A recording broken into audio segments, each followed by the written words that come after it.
Hello and welcome back to our live stream. Hey Ariel, how are you? How are you doing? Oh my God, it's too early. I'm doing great. I'm looking forward to the live stream.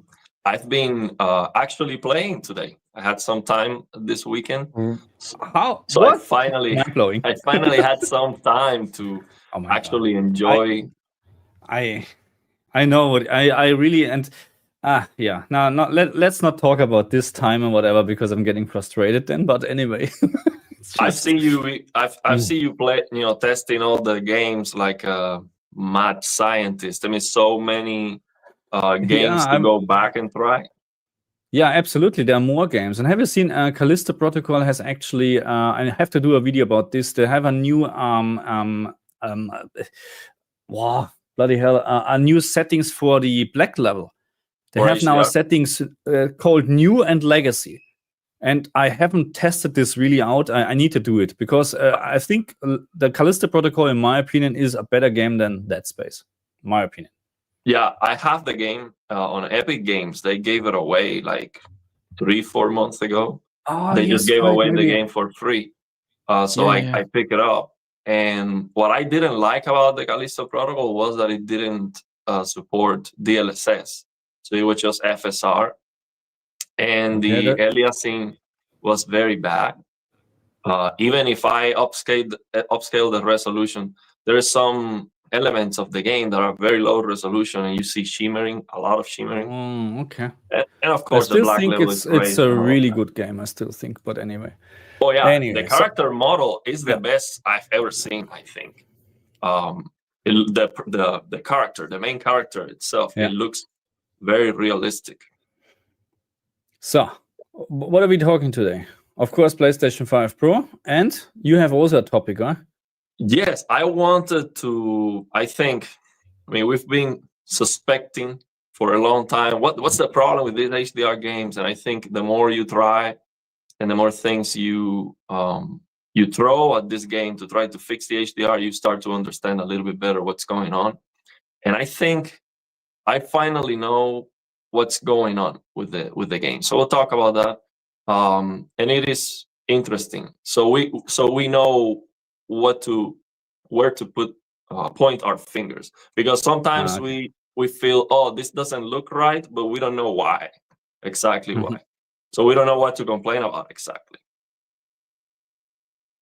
That's good. And I like to talk about a little bit about PlayStation 5, obviously, because it's still a big topic, and it will be still a big topic for the next, so at least on this channel for the next couple of weeks and months, and every time when a new game gets released. And yes, I'm not skipping doing HDR reviews, of course not, but there is no game apart from probably the Callisto Protocol where I need to look into HDR again, because nothing has changed. Just because our game is now released or is getting a PlayStation 5 Pro enhanced patch doesn't mean it changes HDR.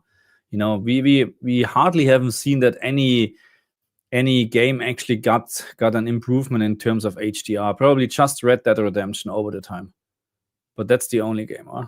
Or can you remember any other game who? The Callisto Protocol, they worked on HDR, you know, they improved it because of the black level, which was crazy for a dark horror game. But that's the only two games. Yeah, maybe Horizon Zero Dawn with a remaster. Oh yeah, of course. Of course. Yeah, you're right.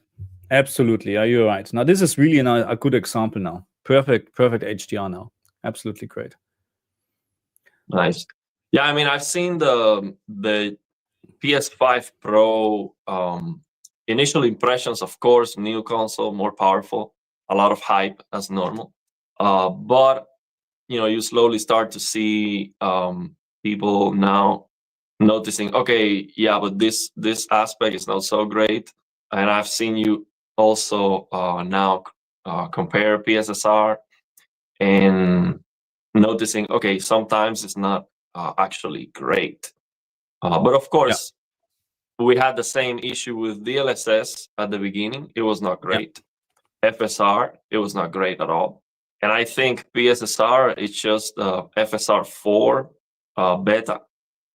Yeah. So yeah, they're just trying to figure it out.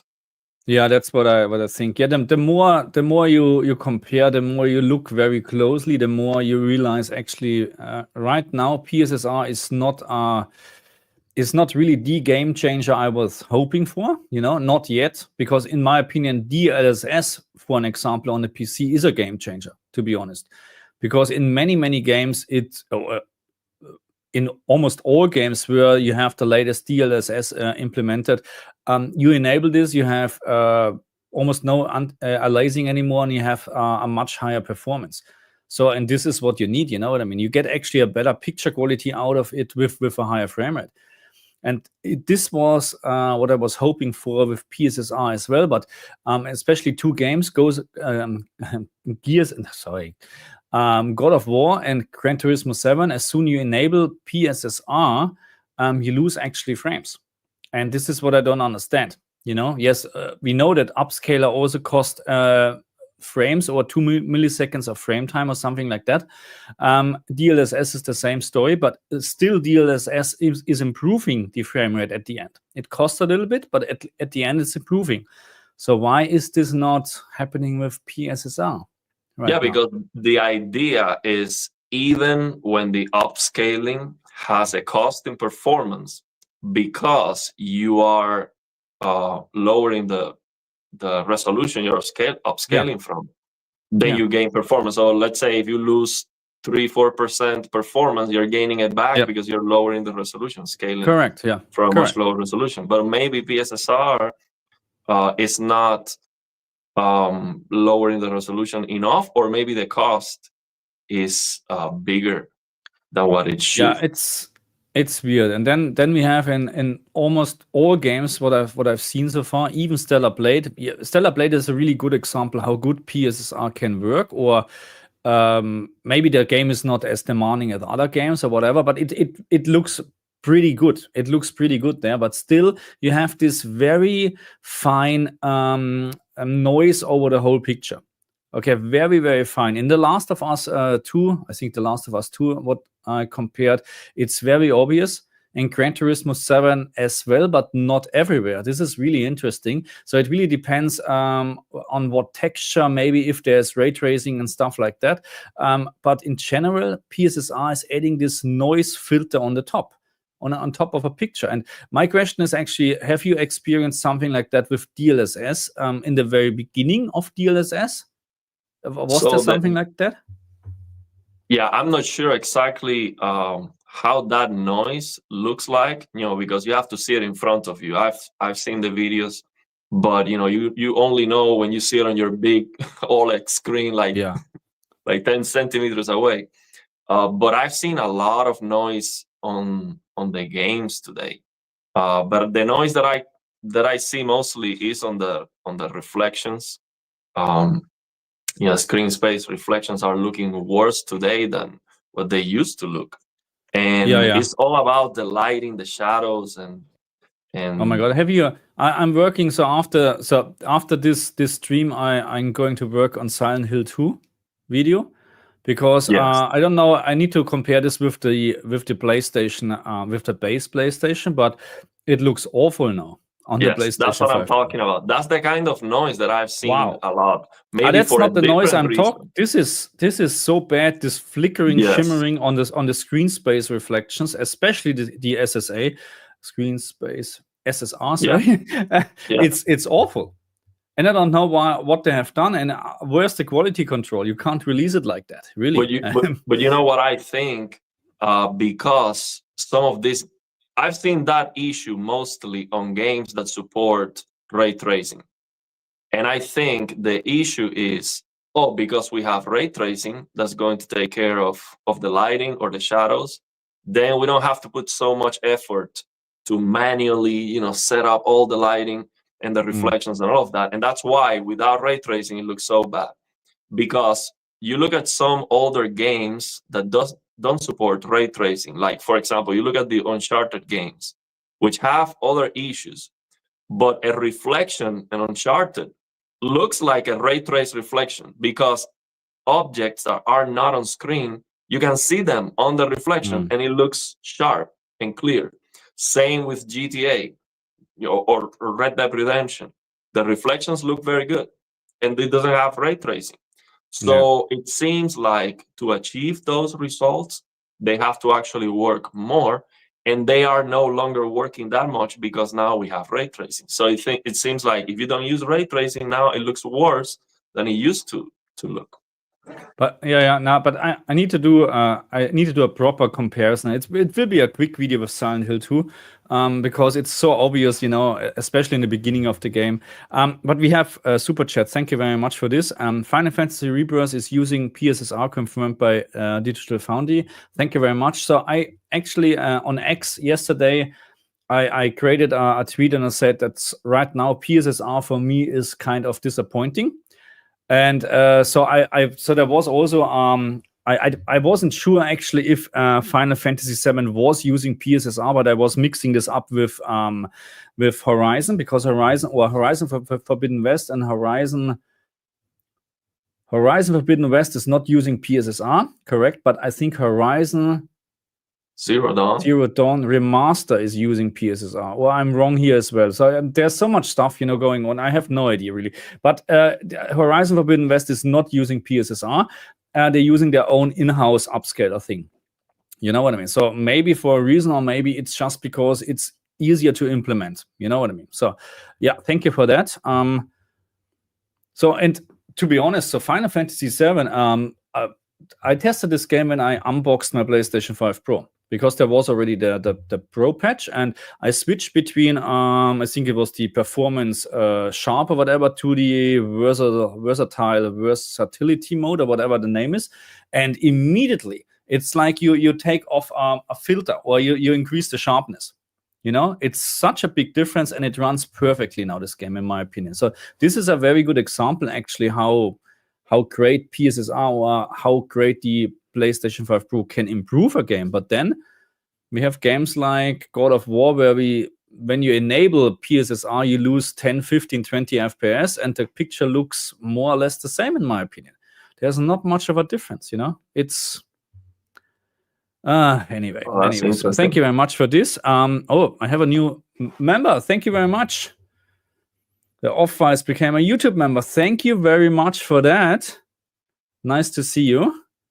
And you know why I care a lot about FSR 4 or PSSR, because it is definitely an announcement of how good maybe potentially FSR 4 is going to be, is because AMD is of course I can use AMD FSR 3 frame generation on my 3080, and I cannot use the NVIDIA one. So maybe with FSR 4 they will keep on improving the frame generation, and AMD now has this global frame generation that works for every game. But you do need to have a latest AMD GPU. But I think that maybe they will improve support, maybe with FSR 4, or we always have these mods that we can use on the PC. So basically, with this frame generation mods on the PC, I might have to use the NVIDIA FSR 4, and I want it to be good. Yeah. So the question from Isra is, will PSSR be improved over time via simple PlayStation 5 updates? Absolutely. I'm certainly sure about that. So it's like the same like FSR or DLSS. You just need to update actually PSSR in the game, and you would have already a better result. That's how I'm pretty sure it will work. If they do it for older games, that's of course a question. But over the time, they will improve PSSR, and you will get better results. But right now, I'm torn apart between you spend so much money, and the improvement is not like very easy visible. You know what I mean? Even on a 65-inch TV, you have to look very closely. And this is why I like to be honest with you. And this is what some people don't like, being honest nowadays, you know what I mean? Because you need to praise your new PlayStation 5 Pro. And I still like it. Don't get me wrong. I'm not getting rid of it. But it's not like a day and night difference. And we need to understand that. And even with the probably PlayStation 6, we will not see like a jump, a big jump or whatever. It will be a tiny GPU, CPU upgrade and we have to get used to it. Anyway, that's how it is. Maybe that's the problem with a game like Silent Hill. Maybe they are using an older version of the PSSR. Yeah, and but it's up to the but developers. this I don't understand, because they just released patch 1.06 or whatever. So I get this. Of course, you have to work a long time for a patch or whatever. But are they not doing any testing or whatsoever? You know what I mean? So this is what I don't understand. You start the game and you, as a developer. So that's at least how I. So my work related stuff, what I'm doing for living. You know, I know exactly if something is wrong with the machines I'm looking at. You know, it's the first thing. You open something up. Oh, this is not right. You get my point? So if you're a developer, if you're testing something, if you're programming something, you should know how your product looks like. And then you're improving something and it looks worse. So who is making the decision we're releasing this patch anyway, or the upgrade? Yeah, I think that's where the problem is. Maybe the developers are like, no, this is not ready. And then somebody else is like, yeah, but we have to release it right now because we're on the holidays or something, you know. So it has to come out. I get this. It's just, yeah. Another super chat. Thank you very much. Let me try to click on this. Sometimes StreamYard doesn't like me. Face, thank you very much. Again, FSR 4 will be MLAI. It won't be software, so only IM2 GPUs will work with. Oh, okay. So but it's the same like PlayStation 5 Pro. There is a dedicated chip or hardware in. So PSSR wouldn't work on the base PlayStation 5. Okay. So that's how I know it now. Okay. So an FSR 4 will be the same. So that's why probably really PSSR and FSR 4 is the same. You know what I mean? It's basically the same, just a different name that they can actually use it on the PlayStation. That makes sense. Okay. But I wonder if the modding community can maybe, because the NVIDIA GPUs also have the AI processing part hardware. So maybe the modding community can break the wall and make it work. But yeah, maybe it will never work. You never know. Anyway, I'm looking forward for all the improvements and stuff like that. So what is the next? I have to ask the community here because I have really no idea. What is the next upcoming game where we can expect a proper PlayStation 5 Pro enhanced update? So what is the next upcoming game anyway? So it's end of the year already. So what are we expecting? Is there anything coming? Something exciting?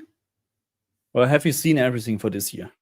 Well, Stalker 2 was the last one. I don't remember. Yeah, okay. That's not impressive at all. Sorry. I mean, I know I like the atmosphere in this game, and I like the story behind this. But from a performance point of view, it's very disappointing. This game, absolutely. I mean, it's Unreal Engine at the end. Yeah. What else do we expect? Oh yeah. You know? Monster Hunter Wilds. They're saying here. Okay. So thank you very much, Face, for the super chat. Thank you. Monster Hunter, I'm not a big fan. Is this really something I need to look into it? Really? I have no idea about this game. Yeah, I played Monster Hunter World, and it was a very bad PC port. Terrible. Okay. I mean, it's like they didn't even. It looked kind of broken in every way. Oh. And Monster Hunter Wild seems to have a very, very bad performance and a lot of issues, but it's a good game. It's like I'm playing now Jedi Survivor, and it has so many issues, but I think it's a good game, so I'm trying to deal with it. But so ASD is asking, is my 55-inch C1 good enough for the PlayStation 5 Pro, or should I upgrade to a G4 S95 CD? So if you have already a PlayStation 5, don't upgrade. Don't go with a PlayStation 5 Pro, in my opinion, yet at the moment. I would upgrade your TV, to be honest. Go with if you can get a 65-inch G4 or even bigger, you know, if you can, if money doesn't matter, you know. But this will be the more significant upgrade than going from the PlayStation 5 to the PlayStation 5 Pro. Especially when you come from a C1 to a G4, that's a big upgrade. Believe me, a big upgrade. Yeah, definitely. If you're gonna get something different, get it bigger, so you get at least for sure that upgrade in size. There's a big difference between 55 and 65.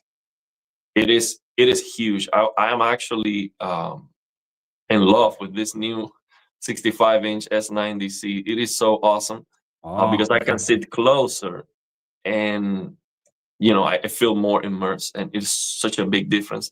Now, on the other hand, if you are very picky with the defects that the games have, you're gonna see them a lot better now. And yeah, I need that I feel that I need an upgrade for my GPU, and I was not feeling that. Yeah. Because I can see right. now the problem. Yeah, I know. So you should actually. So our recommendation is now you buy a very cheap 24-inch LCD screen, and you're good. You're good to go. Everything looks 720p, 720p native resolution. Ghost of Tsushima. Yeah, when is Ghost of Tsushima actually? I mean, yes, it's a must buy anyway. Ghost of Tsushima is a must buy. But when is the release date? It's not this year. I don't know. It's not this year. It's a Ghost of Jote or Woke or something like that. I don't remember. Yeah. It's not Ghost of Tsushima. It's Ghost whatever. Yeah, I know. But Helldivers 2 is PlayStation 5 Pro enhanced. Really, I really like this game, but no one is playing it anymore. To be honest, or that's at least my feeling. It's everything is so short right now in terms of So who is playing Concord actually? Sorry, I have a bad Kojima game. What is coming? What is the next game coming? What about the new Assassin's Creed from Ubisoft? Is delayed until next year. Oh yeah, it's February next year. Oh, okay. And we have stop the phone. Sorry. Click again. Sorry, my bad. Saying upgrade your TV. He's right. For sure. Unless you have a 83-inch G4, then. Yeah, but it definitely makes the biggest difference, man. I'm sure a lot of people with a PS5 have a normal TV. Like I'm saying, like one of these, Walmart TVs or just a cheap or old LCD. And it is such a huge difference. Definitely get an OLED before you get the Pro. And yeah, especially this QD OLEDs from Samsung that have the Game Motion Plus, and FOMO has been recommending that too. He said he tried it more because he saw the hype. I was so excited to. So he said, "Okay, well, let me give it a try," and he liked it too. And that's why this is so annoying because I'm playing on my S95C when I have some time, and I'm testing on my G2. So the G2 has always VRR enabled 120 hertz. So you test Silent Hill 2 and you think everything is fine, or in terms of frame rate, and then you go to the S95C, no VRR enabled, and this is really interesting. The PlayStation on whatever knows what setting you had actually for what screen. Is really interesting, but no VRR, Game Motion Plus enabled, because I like the clear picture, but then you see all the stuttering because it's not fixed 60 FPS.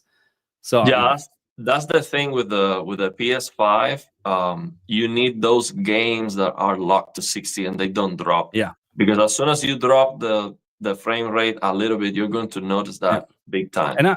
And I like to make this again. So I was thinking about doing another video about Game Motion Plus versus higher frame rate on the LG, but it's not possible actually to do a fair comparison because you can't record this actually properly with a camera. So the thing would be, if you now record a perfect fixed 60 FPS game, it looks absolutely smooth on YouTube because you record also with 60 hertz. But as soon you record, let's say 70, 80, 90 FPS, it looks like stuttering on YouTube. Even you have a higher frame rate, it stutters. So that's it's not fair. But I played Diablo 4 on the G2 like crazy because I like this game, and I played it on the S95C, and the game runs now with 70, 80 frames per second on the PlayStation 5 Pro, which is higher than 60 FPS, of course. But I'm not using VRR or going above 60 FPS on my S95C because it's still better with Game Motion Plus and fixed 60 FPS. That's the truth. Game Motion Plus is, in my opinion, a game changer. Absolutely. Yeah, I'm using it for all the games now. Yeah. Almost everything I play, unless I can easily get 144 frames. It's a very old game where it's not demanding. Like, for example, Red Dead Redemption 1 runs very, very well. One thing you can do to show on camera a little bit better the motion is to step back So when you record the TVs from farther away, because it is less pixels per degree of view or something like that, you have less pixels moving on a smaller section of the screen, you can see the motion improvement better than if you record a TV very close. You cannot on the camera, you're not going to see that fluidity, but if you go farther away, you will see them the motion improvement better. That's a question here for me. Hey Plasma, I have a 65-inch S90C as well. Why do you set sharpness to 0 in HDIG for gaming? So sharpness to 0 because I'm using console mode. I'm using console mode because I'm using Game Motion Plus. But if you are on PC and you use PC mode, then the sharpness is set to 10. Otherwise, it looks very blurry. Yeah. I don't know why this is the case with Samsung, because on the LG, it's always 0. Yeah. But this is something what I noticed immediately. It has to do with the full chroma 444 pass through. I don't know why, but yeah. So this is something interesting. What these guys are not explaining is that the bigger TV it has more latency and delay. This is not correct. No. So the difference with the bigger screen size is that the motion is going to look worse because you have the difference in pixels per degree of view. So for example, I had my 65-inch S90C at the bottom and the 55-inch S95C at the top. And moving, the S95C look better in motion, less blurry, because I am farther away and I have less pixels per degree of view. Yeah. So that's the difference that you're going to see, but the latency is going to be exactly the same. No difference at all. There's no difference now. So basically, with bigger screen sizes, you need better motion. And with higher resolution, if you want to appreciate that, you need more frames, you need higher hertz, basically. So you can think of, to appreciate 8K, for example, you need 240 hertz. So 4K 120 hertz, 8K 240 hertz, it would be more like a linear improvement.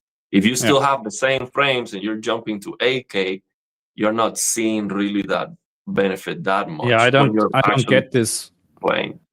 I don't get this hype for 8K anyway.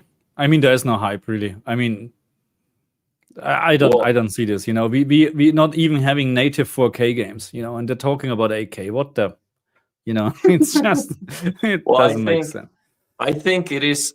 We will get there for sure, but I think the way we are doing anti-aliasing and DLSS and all of that, it needs to change, because if the game is blurry anyway, you keep increasing the pixels. If you don't see it, it's because there is something wrong with it. Because if we have raw pixels through 4K everywhere, not half resolution stuff, and everything looks blurry. When you really have 4K and you jump to 8K, it should look a lot better, like not even close. And if you don't see that difference, the problem is the game. And it's just blurry. So local iMusic is writing series. I have a LG C1 65-inch and a PlayStation 5. Is the Pro upgrade really not worth it? Damn, man. So I mean, I just honest with you. You know, I paid 1,400 Australian dollars for the PlayStation 5 Pro plus the disk drive plus the stupid stand. And I'm saying you, for this kind of money, it's not worth it, because the upgrade what you're getting is right now. It's just not, in my opinion. No, why? You can play all the games with, and some games actually with less issues, like Silent Hill 2. You know what I mean? That's the fact at the moment. I'm not saying that you don't have improvements. You know, Stellar Blade, Baldur's Gate 3 has also very subtle, nice improvements and runs slightly better. So there are improvements, but for me personally, and that's my opinion, of course, if you think it's worth 700, 800 US dollars, then go for it. I think 1,400, or let's say for digital version, it's 1,200 Australian dollars. If you're happy with a minor upgrade right now, for $1,200, then go for it. I think it's too much money. But again, over the time, I'm pretty sure when they're improving all the PSSR issues, or when they get rid of all the issues, and when we see more, or when we see games with developed with the PlayStation 5 Pro in mind, we will see a bigger gap. Hopefully, we will see a bigger gap, because otherwise, what's the point of having this upgrade? Let me answer this. AK 240 hertz plasma is a dreamer. Yeah, of course, we always want. 60, but let me tell you, I think it's around the corner, actually. And the reason is, wait for that 5090 announcement.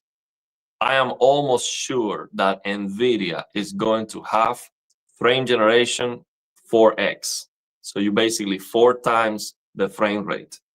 So AK for a 5090 should be possible, at least for the games we have right now. Of course, the games are going to get more demanding, and now 4K on the brand new game is going to be almost impossible. But for the old games, AK 60 is possible.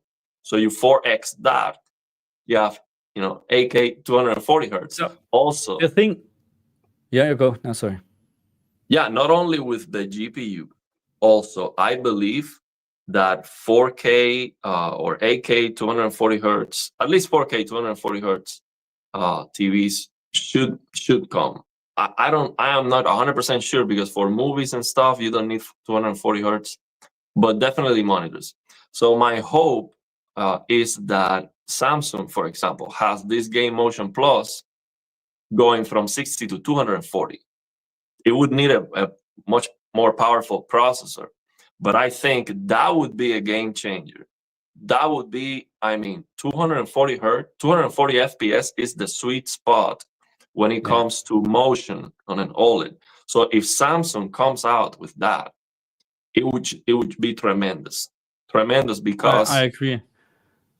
Because you just need the power for 60 FPS. Yes. So and you get 240 out of it. Yes. And people don't. I think some people, if you never have seen Game Motion Plus, so 60 FPS game, and then you enable Game Motion Plus on the Samsung TV, you don't know what we're talking about. It's really like you have a different screen in front of you. It's like it is. And this is interesting. Patrick Knapp is in Germany. He's saying I should get the G4. Every game looks fantastic. And I have an announcement. I'm getting the G4 actually because I have such a great offer. I can't say no. And I'm going to replace the G2 here in my back. And I'm not quite sure now what I'm doing actually, because my wife said I have to sell our TV. That was the demand. I mean, she's not wrong. I have the CX, G2, S95C, and now the G4. I need to sell something, and it will be most likely DCX. But it will be most likely DCX, because I know BFI. That's the only thing what I can see what would benefit. But I'm not using it. I'm not using BFI at all. So that's, for me, it's not a use. And the G2 is just the better TV overall, in my opinion. So I will keep that. But it's not. Let's see. Maybe I can convince her to keep everything. But anyway, you can keep it on the garage or something. A garage. No, TV. You're not putting a CX in the garage. Come on. No. Let's see. So let me just go through. So apparently Helldivers 2 is still a well-played game. AC Syndicate just received Assassin's Creed Syndicate. I was thinking about a different game. Okay, Assassin's Creed Syndicate. I'm not sure if I ever played this. Yeah, I did. What was this? I beat that game. It's in London. It's Assassin's Creed. Oh, no, I don't think I played this. No. It's a good one. I like it. The combat was nice. Oh yeah, it was you. Yeah, I know. You guys have to answer. Yeah, I know we have to answer quickly. But I mean, there are a lot of comments, and it's a little bit hard actually to go through all the comments. But you're right. Yeah. But hey, you know what? What helps with comments? Super chats. because then it's getting highlighted, because it's very hard, you have a lot of comments here. But we have here a question from Socrates. Somehow, some of us seems a bit confused. On a 65-inch C1 PlayStation Pro noticeable? I would think so. Yeah, it is noticeable, but not. So again, I like to very honest. So if you sit 5 meters away or 3 meters away or whatever, 7, 8, 9, 10 feet or whatever, I don't know how much this is in feet. In most of the games, you don't see any difference. Because you're too far away. But what you may feel is that in some games, PSSR, when you enable it, like God of War or GT Gran Turismo 7, you lose frames up to 20 FPS. And that's something what I would say it's not nice, But I think one thing I don't agree with most people that get a big TV is that they wall mount it very high, so that they have to look up and they sit farther away. I think the best about getting a bigger TV is so you can sit a little bit closer, so you have your field of view more, immersed on the TV. And I am enjoying the 65-inch a lot because of that. I can sit close. And the other thing is, before, trying these OLED TVs with LCD, crappy LCDs and other technologies, I never liked to sit close to the TV, and the brightness was always bothersome. But after I learned a little bit about the settings, and make it look good, and also it's self-emissive, perfect blacks, and all of that. Yeah. I can be playing on these OLED TVs all day long, and it doesn't bother me at all. Like, my eyes don't suffer, the brightness at all. And it is because the quality of the image. So I would sit closer, level to your eyes, and you should definitely see the difference with better quality. So what I do actually, I always the TV is always slightly lower than the middle. Yes, slightly lower, because you don't want to look up. Yes. You like to rest, actually. So that's it looks. So to be honest, so this TV is actually, because I'm sitting on a chair. But it's, if there would be a couch, it's too high already. But with the as a PC monitor, perfect high. But it's actually really that I have to look slightly down. Yes. And people actually that might see access in the living room right now, and when I'm sitting on a couch, the same. And people say, "Oh, your TV is very low." So I know, just sit down. It's not low. And I've been trying to convince my family about that, because they want to have the TV, wall mounted in the sky. Or sometimes on the ceiling. Yes, or on the bathroom, they want to watch TV with the neck like this. So and then they're complaining because they have a pain on the neck. Of course, it's been 2 hours watching a movie like this, you're gonna have pain on the neck. Yeah. So a lot of people don't understand that, and it is so important to. Yeah. Let's try to answer this one. Chimera623. What settings do you use for Motion Plus in the Samsung? There's shutter reduction, etc. So we're talking about, so the only thing to enjoy Game Motion Plus is 60 FPS games. 30 FPS is not good. 60 FPS, and then I think the only thing is blur reduction to 10. No shutter reduction. Yeah. Shutter reduction is 0. But correct me if I'm wrong. I think that's my setting. I have to try this more. But when I open the UFO test, both at 10, you have the option to have 2 UFOs on screen, and one is 60 FPS and the other one is 30 FPS. And with the Judder in 10, the 30 FPS UFO is looking the same as the 60 FPS. Yeah. So that's interesting. I don't know how is that working. So I have to keep trying. But yeah, the blur is for 60, but also 50 FPS. It works. And it's actually okay. On the PC, you set the resolution to 50 hertz, 50 FPS, and you can try this for games where you get 100. You don't need the highest input. Yeah, Cyberpunk, for example. Yeah. Or maybe you want to max out the graphics and you're just a little bit not hitting the 60 FPS. 50 is so much easier to get than 60. And actually, I think for consoles, they should definitely have a 50 FPS option, because it is better to have a 50 stable, no drops, than have VRR and going from 60 down to 53 and then it's unstable. Yeah. So JC Denton is writing, Silent Hill has been fixed. It looks better on Pro Emo. So I just before this stream, I actually tested it, and it looks awful. So if it's now fixed, then I don't know how it was looking before. So I missed actually the patch before, which introduced the PlayStation 5 Pro enhancement. I missed that with all the other testing, and unfortunately, I don't have the disk version to try actually version 1.0. So I can't do that. But if it is now fixed and better, it's still, wow, not nice.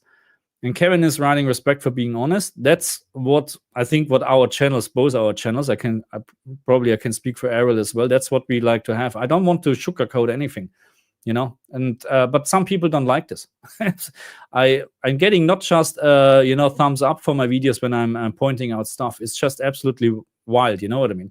And people always, I can clearly see a difference when I change the mod on my 24-inch TV. What?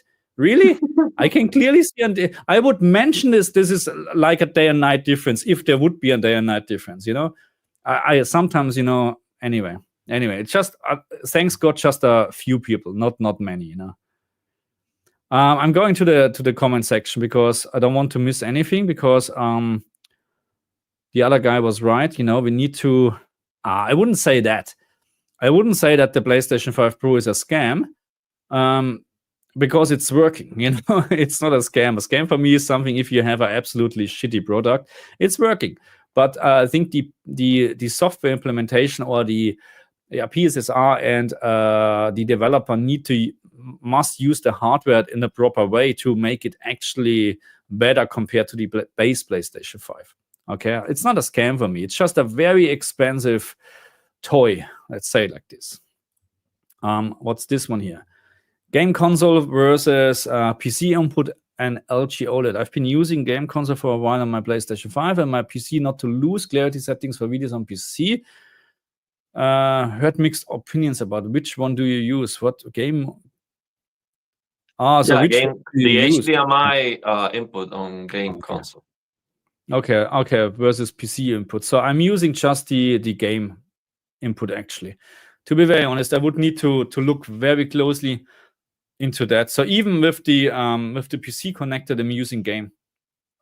I'm not using the full I think the reason why he wants to use that is because he's using interpolation to play games with the LG. Now I would use PC mode, and I would use BFI instead of the interpolation, because with BFI on PC mode, you can still use game optimizer mode and the input lag is going to be much better. But if you don't mind the input lag outside of game mode, then go for it. But I would use PC mode, and you also get the full 444 pass-through. Yeah. Let me go to the super chat. Thank you very much, Siren, thank you very much for the €5. You were absolutely right about Horizon Forbidden West. There's practically no difference between the performance mode on the base PlayStation 5 and Pro. Very disappointing. I mean, practically no. So the problem, as always, you need to zoom in like an idiot, to see actually. So there is a difference in terms of it looks sharper, and you have more details. But again, you need to zoom in to see this. You know what I mean? So that, and then on top, the problem is you lose actually frames per second. And I couldn't believe that. When I did my frame testing. And I recorded first, I think, the base PlayStation 5, and I had 70, 80 FPS in this scene where I recorded and compared. And then I did the PlayStation 5 Pro, and I had 10, 15 FPS or whatever less. And I was like, what I'm doing wrong here? I'm expecting more. I'm expecting more FPS with a better image quality because we have now a better GPU. But it's not the case. It's not the case. In the best scenario, you have exactly the same FPS, but most of the time less.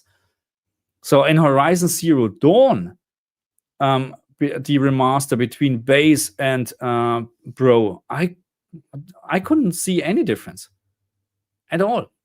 at all. And again, remind me, is it using PSSR, Horizon Zero Dawn Remaster, or also the internal? Because I think the remaster is using it, huh? No, they say all the Horizon games all. are not. None of them are using It's PSSR. so confusing, really. Is there a list actually out what? So not a list what is PlayStation 5 Pro enhanced, but a list what is the game actually really using, like PSSR? Is there a list something like that? I don't know. Thank you very much, maybe Cyan, for this super chat. Let me answer this question here. S90C here and PS5 Pro. Which HDMI black level setting I should use? Well, I tested this and auto works. So it has to work also on the PS5, because on the PC I set it to auto. If I change to limited, it will go to limited. If I change to full or full RGB, then it will change. So just leave it on auto. And when you have 120 hertz, the PS5 is low, so it will be limited, right? And then 60, you can set it to full. So basically, you don't have to worry about it. It will change. He is absolutely right. It's a skill issue. Guys are two people, yet you lag behind on speed compared to most streamers answering comments. My tip is to learn to make the answers a lot shorter. You guys just keep on talking. Yeah, I get it. But on the other hand, I would say that's how we do our streams. Yeah, but I've seen. You're right. He's right. I mean, I've seen like Asmongold. Right. He's like all day, every day answering comments, and the comments are flying one after the other. Of course, he has like 3 million. Better. But anyway, we are getting better anyway. No worries. You know, we're working on that. Okay. So, are there any more questions right now? I'm just going to the. There's so many comments about least 65-inch. Yeah. Again, my opinion about upgrading PlayStation 5 or upgrading the TV is very simple. If you're coming from a CX, C1, and you're considering getting the PlayStation 5 Pro, but you already have a PlayStation 5, then don't even bother getting the Pro. I would upgrade the TV, because just think about it. So you're paying here in Australia at least 1,200 Australian dollars for the digital version, and that's a lot of money. And you, of course, a TV costs more. Of course, a good TV, the G4, whatever, is at least probably $3,500, 65-inch version. And I get that it's much more money, but you get a much bigger upgrade, a much, much bigger upgrade. It's not even comparable. The PlayStation 5 Pro is not. If people are asking me and friends ask me, should I get a base PlayStation 5 or PlayStation 5 Pro? I say, get the base. You can buy two. Yeah, actually. I want to comment on this. Silent Hill 2 uses raised black via Unreal Engine color grading. This is something that I want to talk about on this stream. I tried, of course, I had many theories of why the games look bad on HDR. Is the black level raised? Yes, we know black level is raised and it looks bad. But why is that? Why would the developers raise the blacks? Is it to make it more visible, so it looks brighter, so people with bad TVs can see the game? Or it looks visible on any TV, even if it's crushing blacks? What is the reason behind it? And I think I finally can point my finger to where the issue is, because I tried on the PC a reshape shader that fixes any color tint that the game has dynamically. So basically, it will detect if there's too much green, and we just remove that. And because it's removing the color tints, the black floor gets fixed perfectly. Oh, okay. And now I can see it everywhere. It's one of those things that once you notice it, now you can see it on every game. And the thing is, I am not opposed to tints and color filters and all of that, because I understand the artistic intent. Sometimes that looks good. You have, the shadows look kind of blue. I was playing Mad Max. The shadows look blue. And then you have the daytime in Assassin's Creed Mirage looks kind of orange, because it's trying to give you that desert feeling. And I'm okay with that. If it looks good, I don't have a problem with it. But I'm playing Jedi Survivor, and the darkness looks green, but very saturated. I mean, I'm talking about green nuclear. It's so ugly. And I think that these developers sometimes they just do a bad job with the color grading, and it doesn't look great. So that's where the problem is. If we fix or turn down that color grading somehow, then HDR looks awesome, and there's no issue with it. So there are some mods now that are starting to come out. There's this mods called Reno DX that fixes Cyberpunk, native HDR, and many other games that they do the same thing. So they basically fix the white point and they remove the tints, and the games look awesome. So that's where Crazy. the problem is coming from. Bad color grading or not tasteful. Yeah. That's color not, grading. yeah. Anyway, but I mean, yeah, greatest intent. Spontaneous Weasel is, what are your thoughts on the Callisto Protocol upgrade options? 60, 40, 30 FPS mode each with PSSR all look very nice to my eye. I'm very happy with this upgrade actually, and I would recommend the 60 FPS mode on the PlayStation 5 Pro. It runs almost flawless now, almost. There are some dips, but as soon as you have VR enabled, there's no problem anymore. It looks really fantastic. I tried the 8K 30 FPS mode on my 4K screen. 30 FPS ruins everything. But anyway. That would be a good game to compare with the PC version, because on the PC, we don't have DLSS and Callisto Protocol. Okay. So maybe the PS5 looks actually better and cleaner because it has PSSR. Okay, that's probably something. I for sure I'm going into and check out the new black level setting what we have now, and this is just on the PlayStation 5 Pro I found. So just really? on the so not even on the Xbox or base PlayStation. I need to. I'm not sure about the base PlayStation, but I haven't seen it. But on the Xbox, it's for sure not there. So they just put this on the PlayStation, and I need to see if this is really an improvement or if they just bringing down the whole picture or whatever. So I haven't checked this actually, but not on the PC, not on the PC version. That's just an HDR setting. Yeah, I haven't seen it. I haven't tested the PC version. Not sure. I'm not sure about that. But it's really a good upgrade actually. So Callisto Protocol, unfortunately, not many people liking this game. Not know why. I like it better than Dead Space. Christy, hey. Hi guys, do you have any experience with PSSVR 2? No, not at all, unfortunately. Not at all. And I think it's, I heard GT7 is, Gran Turismo 7 is pretty good with this, especially after the latest update. But I don't have this.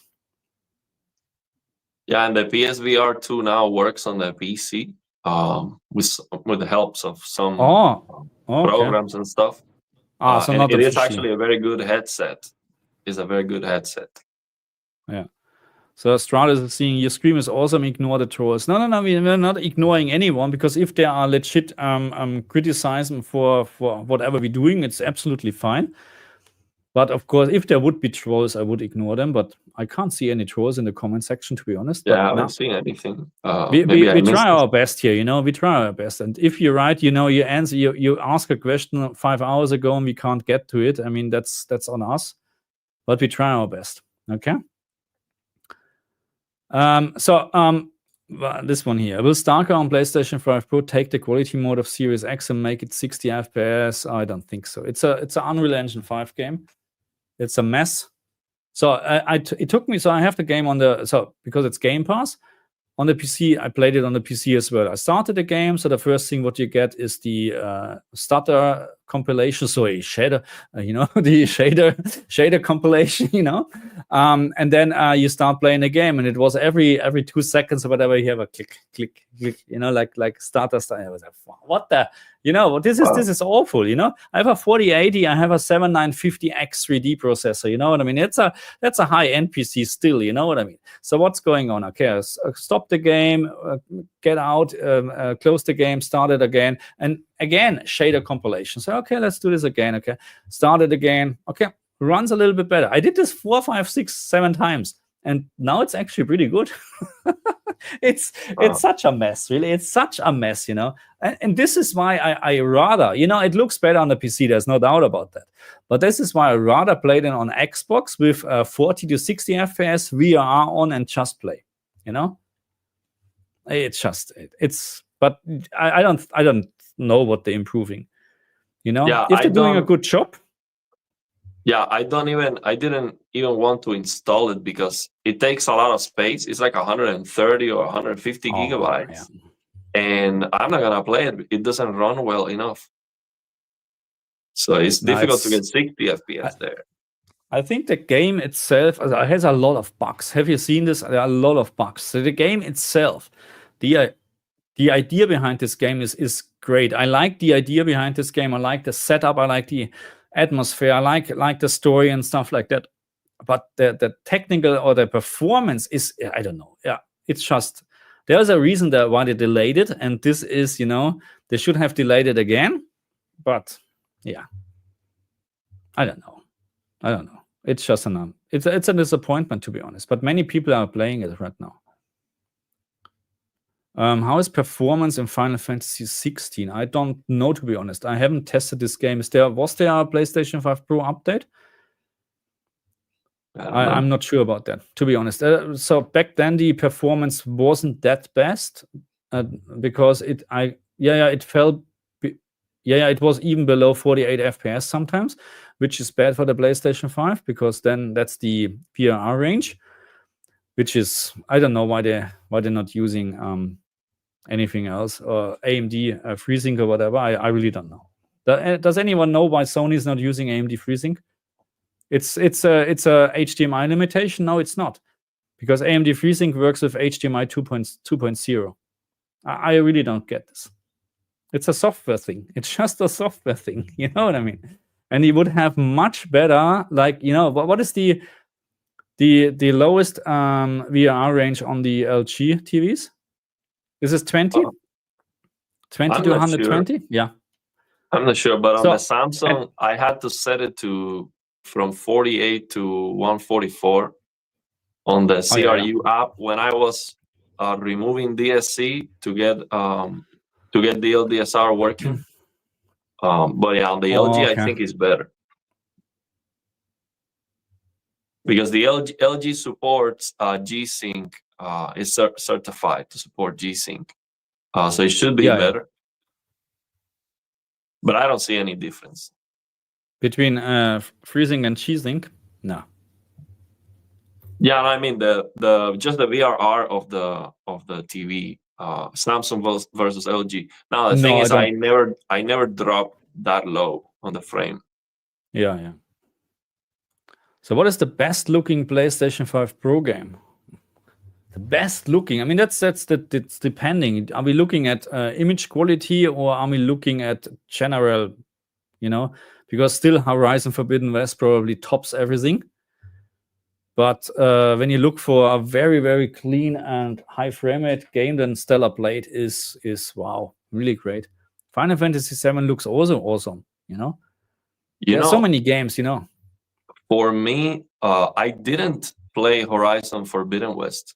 Actually, I beat Horizon Zero Dawn, and I think it's one of the best looking games that I've played. And the performance on the PC is fantastic. It looks very, very sharp, awesome. But Horizon Forbidden West was not performing well enough, and I actually didn't play it at all. So I've been waiting to see if they improve things. Actually, I was not interested on the remaster at all for Horizon Zero Dawn because I don't want worse performance for what? I think it was perfect. They only had to fix HDR. The performance was great. So I don't like this idea of improving the graphics and now your frame rate goes down. I played Horizon Zero Dawn at 100 FPS locked on my PC. And with Horizon Forbidden West, I was struggling to get 60. So, yeah. Dagny is asking, you have tested so much PlayStation 5 Pro for weeks now. Will there ever come a day when PlayStation 5 Pro is worth it? Or in your expert opinion, it will never come and PlayStation will have launched by then? I don't know. So I try to remember how it was with PlayStation 4, PlayStation 4 Pro. I don't know actually the differences back then. We had probably a couple of games which run suddenly in 60 FPS or running better, and I think it's exactly the same story here. The difference is now we have this PSSR upscaler on board, which right now is in the beta testing, I would say so, so because, sorry, and people don't, this is so amazing, people don't want to hear this. No, it's in beta testing, in my opinion. Some games running much better because maybe they're not as demanding, and you don't need to decrease the internal resolution that much, so that PSSR has not to do as much. But games like Silent Hill 2, and it's not fixed.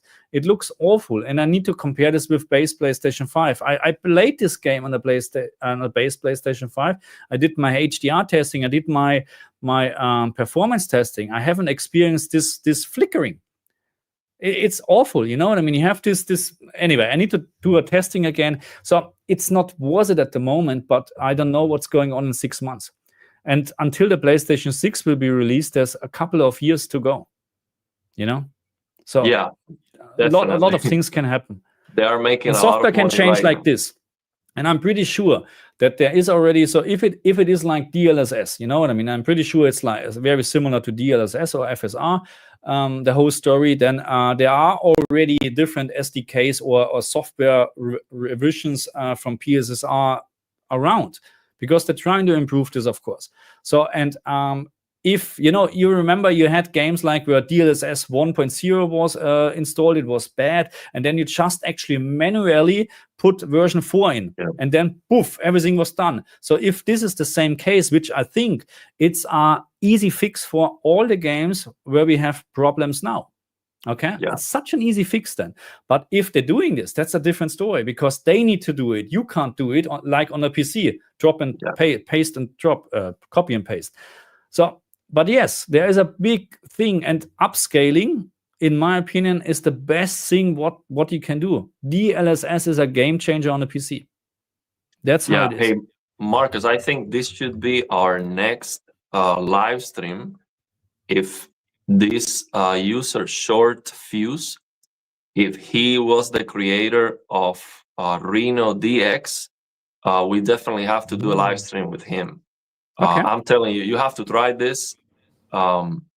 It basically fixes the HDR of Cyberpunk and many other games like Batman Arkham Knight, which I'm going to try today, but in the best way I've ever seen.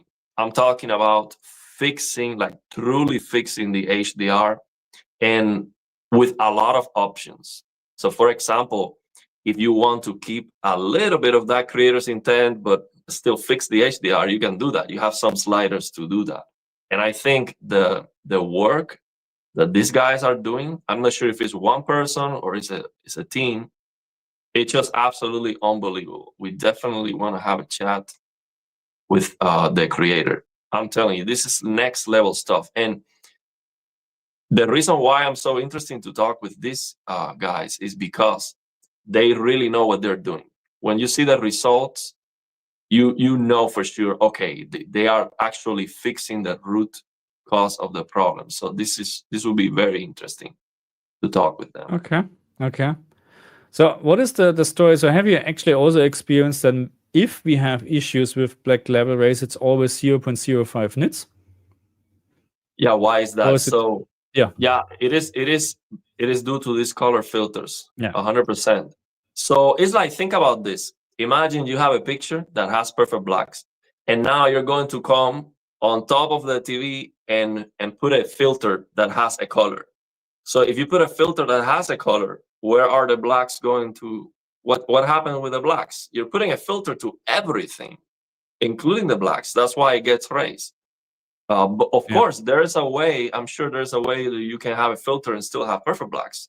But it looks like this developers are not being careful about it, and they are messing it up. And these guys are fixing the HDR not by using their eyes. It's not like they are there with reshade, tweaking things like that. They are using the standards, like programs that know exactly how HDR is supposed to be.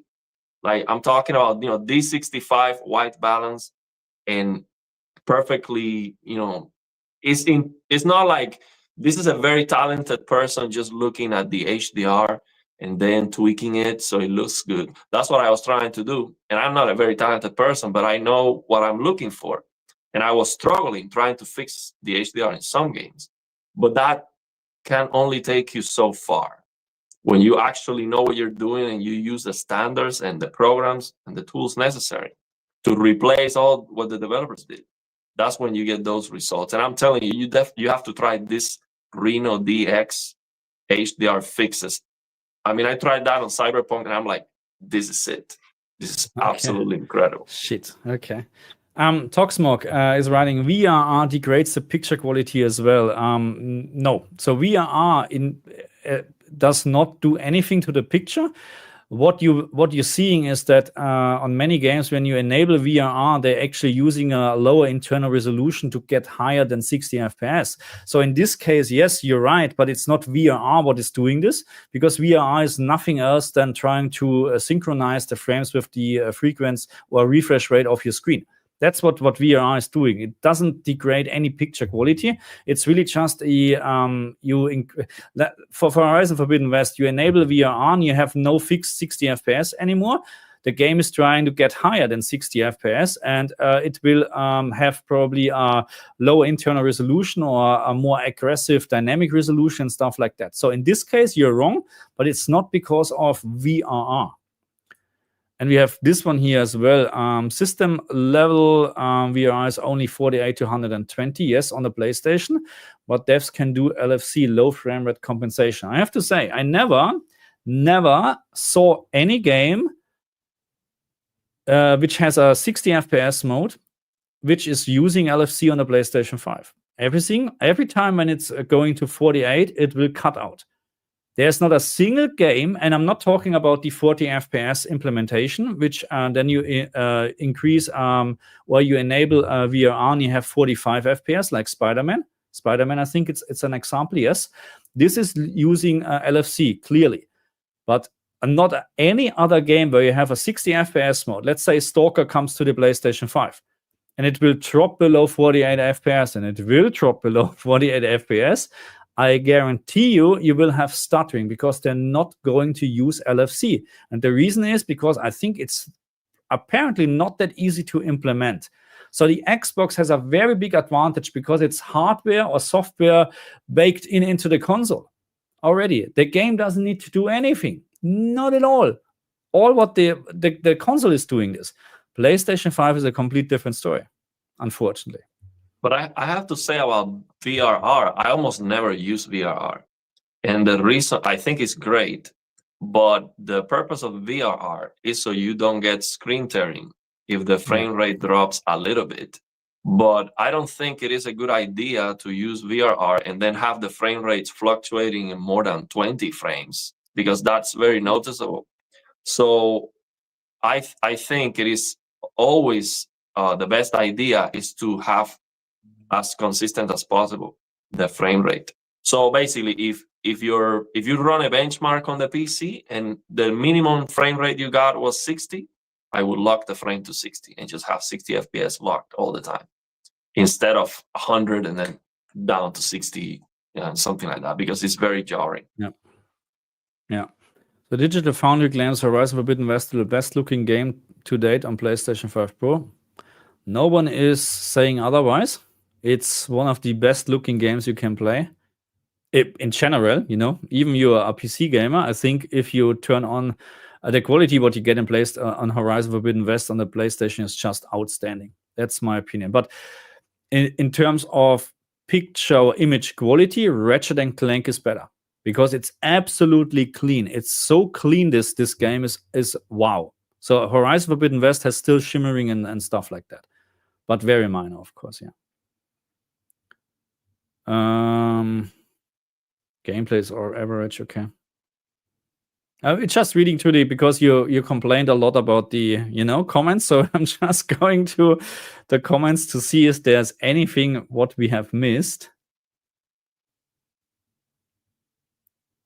That's the last one. Just hang on. I want to buy a gaming PC for my little nephew, but you need to be a technician to get proper settings for each game. Thoughts? Yeah, I don't know. So let's say like this. So my little one is now he's turning 10 and he's getting into PC gaming crazy, and he knows since a month already, or maybe a year, whatever, all the tweaks and stuff like that. So even probably sometimes more than I do, you know what I mean? Because if he's playing games like he's playing mostly Fortnite and Roblox and whatsoever, but he knows, to increase the frame rate, lowering resolution to get more frames and stuff like that. So no problem anymore for him. But it really depends. So I think a console sometimes it's just easier because it's plug and play, okay, and you start playing.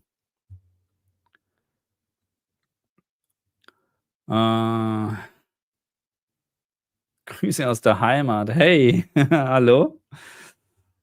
How is it in Germany, huh? Even 4090 can barely have minimum 60 FPS quality settings. RT really trains. Yeah, absolutely. Ray tracing is, or RTX in this case, is really, really demanding. And that's why I'm not a big fan of ray tracing in general. But again, and I admitted this a couple of times, Alan Wake 2, as soon you turn on ray tracing, it looks, wow, so much better. It's really crazy, but it's really demanding, unfortunately. Well, this comment is from the creator of Reno DX. You did try the Starfield fix that was very advanced on the PC? Yes, absolutely. I think these are the same guys working on this. Okay. So it's the same crew of people that are very good at this stuff. I'm not sure who worked on this one. Lilium, maybe? I'm not Lilium, sure. Pumbo, all these guys. Yeah, Pumbo, yeah. So he's saying that you can have perfect blacks and keep your tint if you want. The thing is that these developers, I don't think they really care or they try too much. And also I think that the way the games are designed on SDR, you don't have to, for HDR, it should be different. It shouldn't be just enable HDR and now it's brighter and you get the highlights and BD 2020. It should be a completely different approach, in my opinion, because for SDR, imagine you're recording with your camera, and to record the near black, you have to raise the gain of the camera, the ISO, and to record the highlights, you need to lower all of that or increase the shutter speed. So that's for SDR. That's because your camera is not able to capture the whole dynamic range. But I think for HDR, they should use a different vision, because HDR, you can have the whole picture below 1 nit, and you can have a very good looking picture. See, so they shouldn't have to be adjusting. The games sometimes they look like the exposure is being adjusted all the time. So you're looking at here, and then you change, you look here, and then it looks brighter. It's like a dynamic tone mapping going on that doesn't look consistent, in my opinion. So they should, for HDR, they should do a different tone mapping, a completely different. HDR is a complete different color grading. Yeah, it's a complete different one. Yes. But I can understand that, because this would, you have to change the whole game. You know what I mean?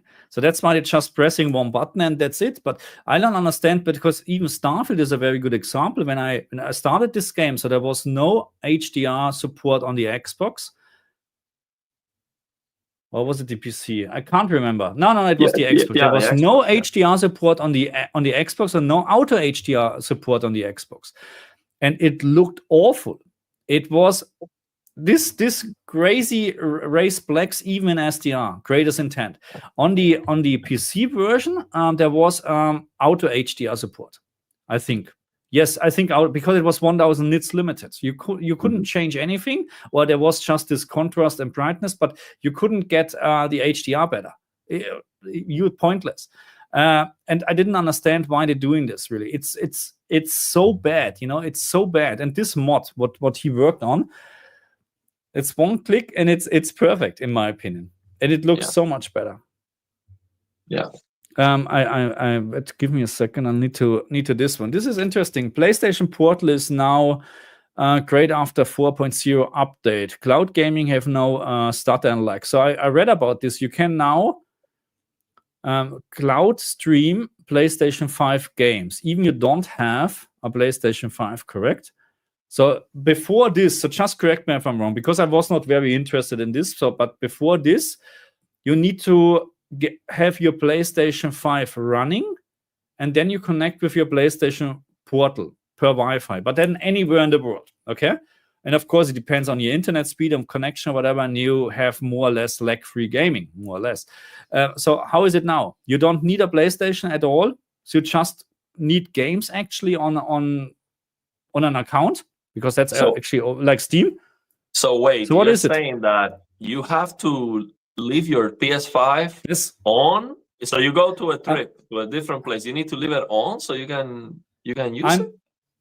I think this was the case when you like to stream the games. Yes. Wow. So maybe I'm completely wrong on that. So because I was not interested, because I thought, oh, you need to have the PlayStation running, or you need to have a PlayStation also, and you need to be in the Wi-Fi range and stuff like that. It was very limited in the beginning, and also just an LCD screen, as far as I know. It's not an OLED screen, so I was not really interested in this. But maybe this changes a lot now, you know.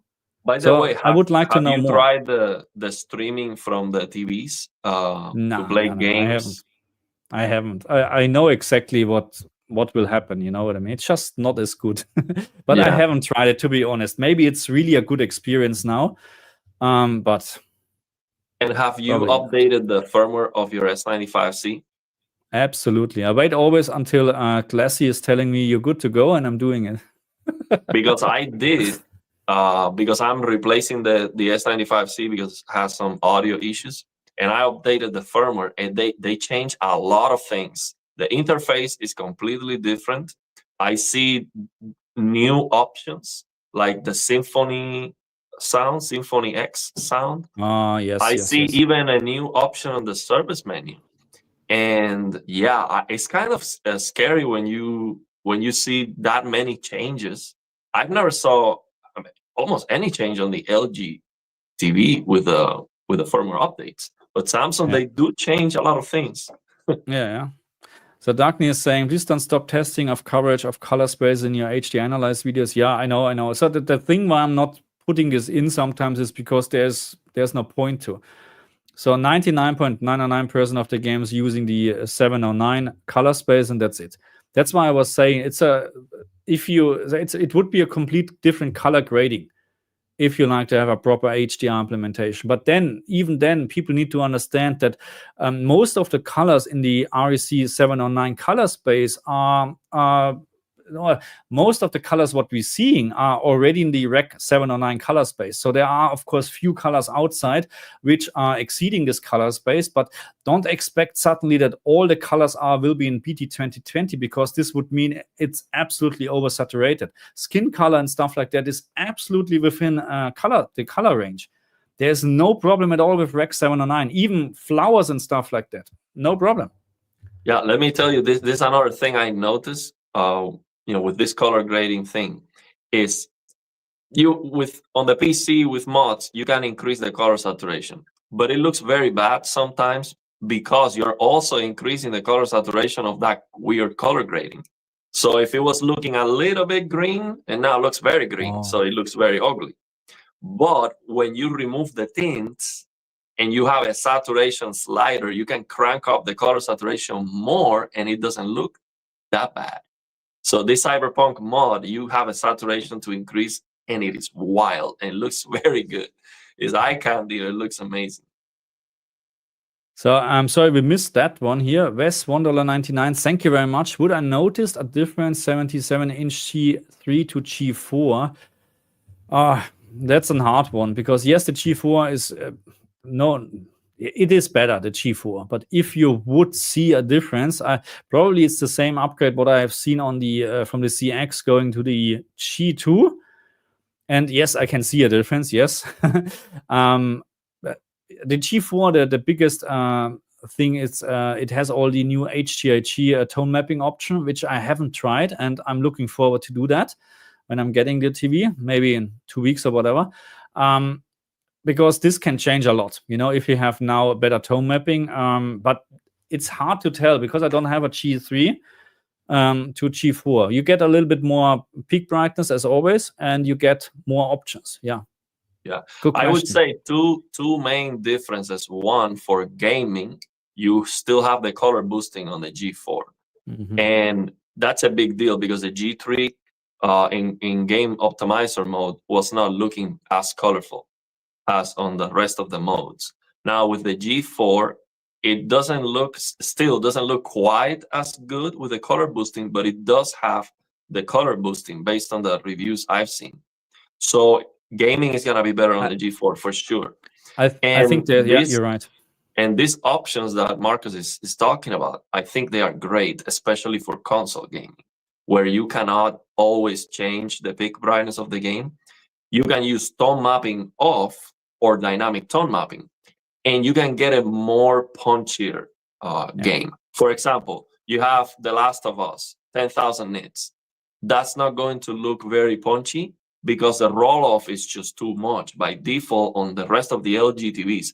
But now with the G4, you can set the roll-off to be a lot later, so the highlights are popping more. They do not look as soft because the tone mapping is not that aggressive. So it is definitely, I would say it's definitely a big upgrade just for those reasons. Oh, I'm looking forward anyway. Yeah.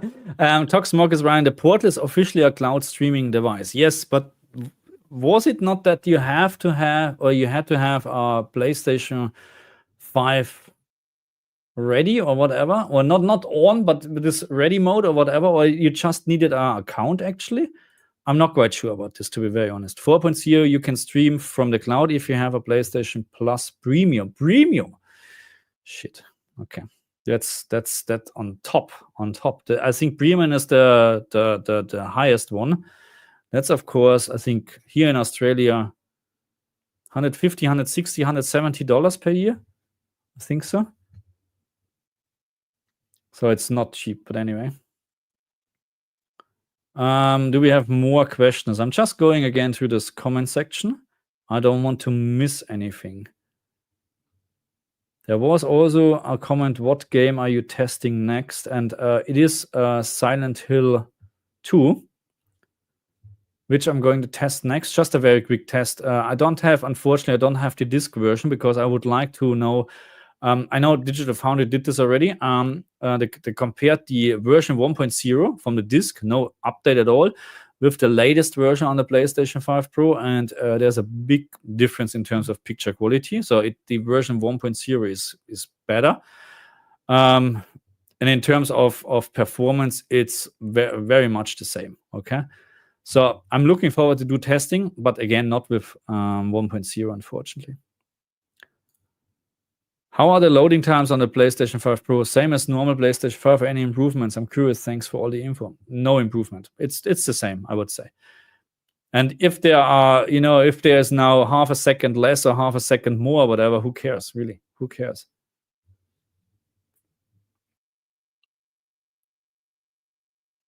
Yep. The G4 has the better game mode, for sure. The G4 has the better game mode. Absolutely. That's why I didn't get the G3 back then. When Tech with KG started comparing the G3 versus the S95C, I was really disappointed because the game mode looked very, very flat. It's the same here. So the game mode is very, very flat compared to the S95C because you have less color volume, not volume, color saturation, color volume. It's just not the same. Yeah, I mean the QD OLED. I'm blown away with the QD OLEDs.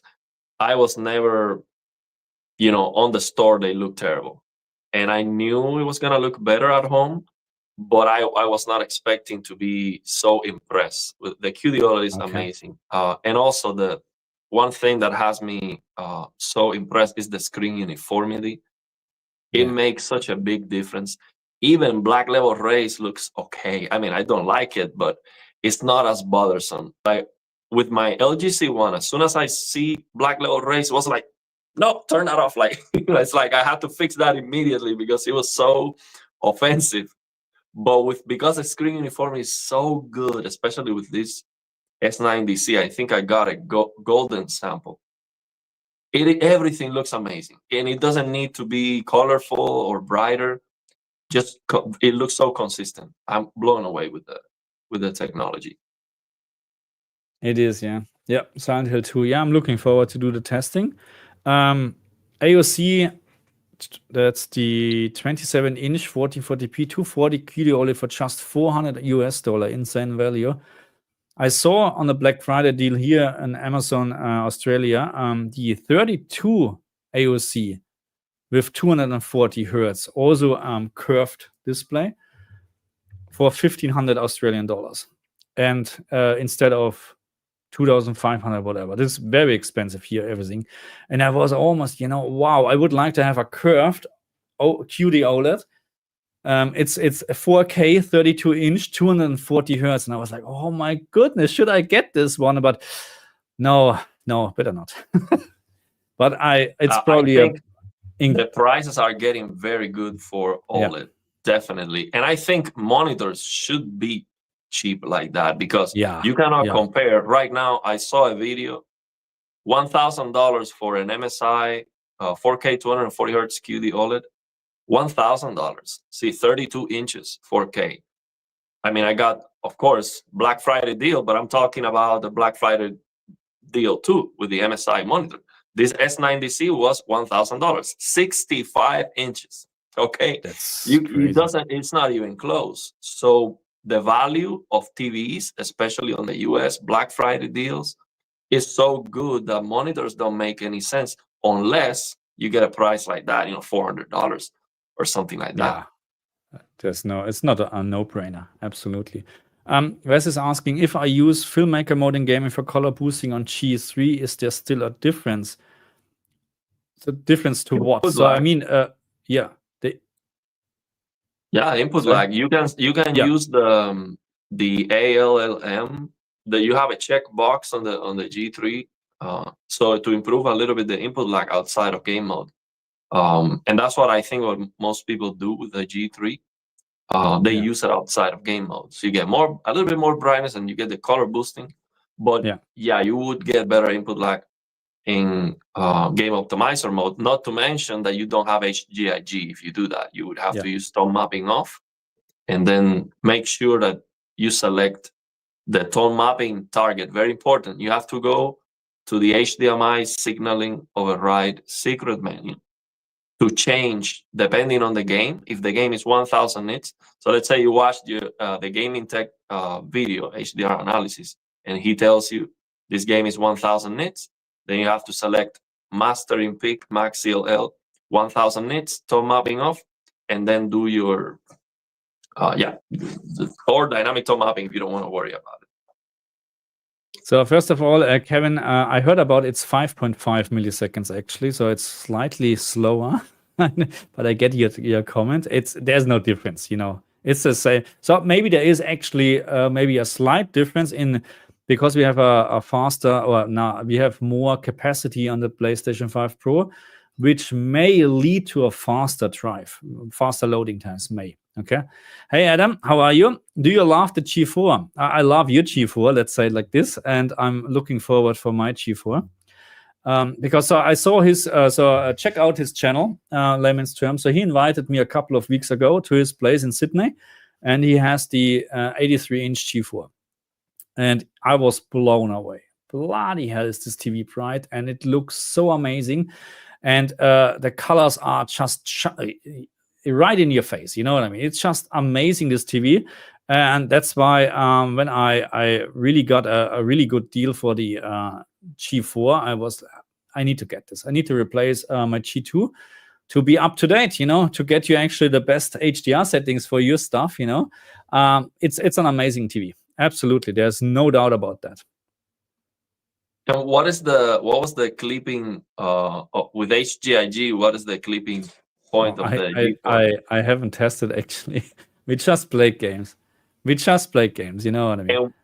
And where is the video? I think you were going to record a video with him. It's coming. There's a big video coming where we actually. So the reason why I went to his place was because we tested affordable